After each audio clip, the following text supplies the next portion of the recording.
If any of you guys follow me on social media, you could probably see at the beginning of the year I made a big switch. Last year I was using the Nikon D800 along with a Sigma 24-70 and a 70-200 lens.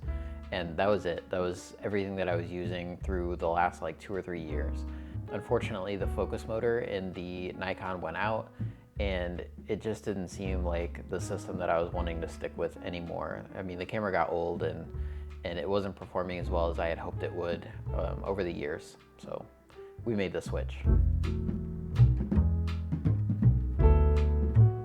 So I actually went to the local camera store, District Camera here in DC, and I was able to pick up a Fujifilm X-E2 used for, $250 or something. And I picked that up and had a chance to kind of play with it for a little while and see if I really liked it. And actually, over the course of a couple weeks, I realized that it was a system that I really thought was worth investing in. So I decided to take the leap and I ordered an XH1. Although I liked the XH1, I quickly realized that there was something wrong with the sensor. There was a little bit of a scratch on it and it was coming through in some of the images. So I decided to send it back, and then instead I picked up an XT2. Right around the same time I ordered the XT2, I decided to order the 18-55, the 2.8-4 kit lens because I had heard such great things about it. So I used that lens for a little while and realized that it was indeed something that I really wanted to invest in.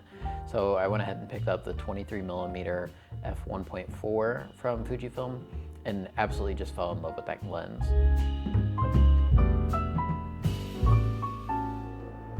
Not too long after that, I decided to pick up the Fujifilm 35mm 1.4, and it's actually been one of my favorite lenses I've ever owned.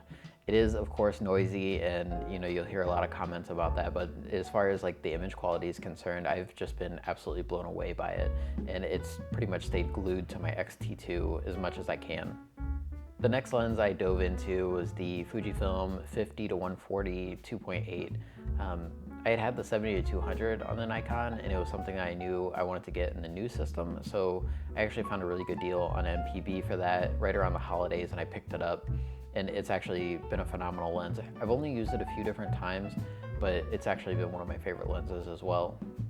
The other lens that's really gotten a lot of time on my camera is the 56mm f1.2, and this lens has been just an absolute dream of a lens. 85mm was my favorite focal length when I was shooting with my Sony and then with my Nikon, and then the transition to this 56mm has just been fantastic. One of the big disappointments to getting the Fujifilm system was finding out that a lot of their lenses are focused by wire. And as somebody who shoots a lot of video and has geared lenses, I was really hoping to have much more fine control over the focusing, but I've actually found the autofocus in the Fujifilm cameras to be pretty solid. In addition to Fujifilm's own lenses, I decided to pick up a couple things to just kind of like supplement what I had going on there. And for the day-to-day photography that I do, a lot of that stuff is revolving around my Fujifilm X-E2 that I'm using, pretty much daily.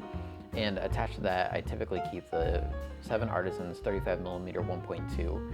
And I've seen some reviews that said that this lens has like plenty of problems, but for some reason the character that I get from this lens is so phenomenal that I just keep coming back and putting it back on my camera. Another lens that I picked up is the 7 Artisans 25mm 1.8. And if I'm being completely honest, it is far from my favorite lens. In fact, I probably have only used it a handful of times because I just find it really difficult to work with. So that's pretty much a rundown of all the Fujifilm equipment that I'm using now. If you guys have any more questions about the equipment, or maybe you want to see some of the images that I'm producing with it, check out my website at brucecreativeworks.com. And if you're big into social media, check me out on Instagram and Twitter at Sean P. Bruce. Until the next one, take care.